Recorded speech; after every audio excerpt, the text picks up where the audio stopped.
Josie was 18 months old. She had brown eyes and light brown hair.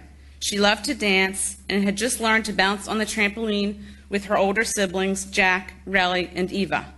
She had just learned to say, "I love you."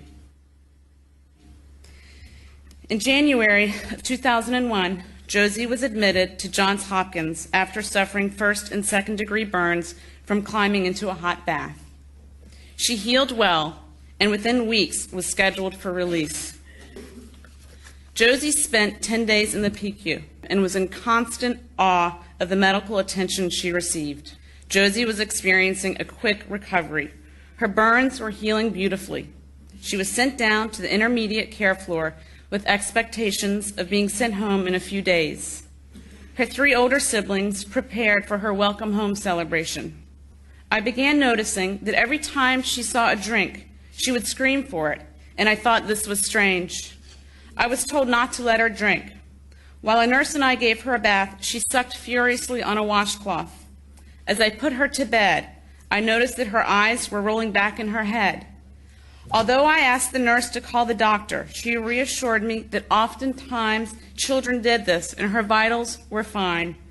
I told her Josie had never done this and perhaps another nurse could look at her. Josie started perking up. She was more alert and had kept all the liquids down.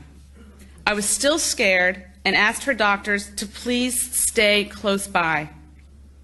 At 1 o'clock, the nurse walked over with a syringe of methadone.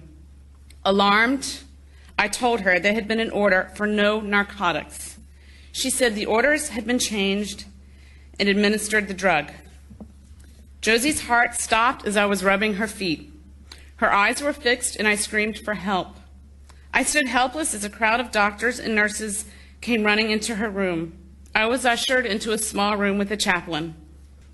2 days later, Jack, Relly, and Eva were brought to the hospital to kiss their beloved Josie goodbye.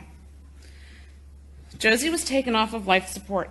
She died in our arms on a snowy night in what's considered to be one of the best hospitals in the world.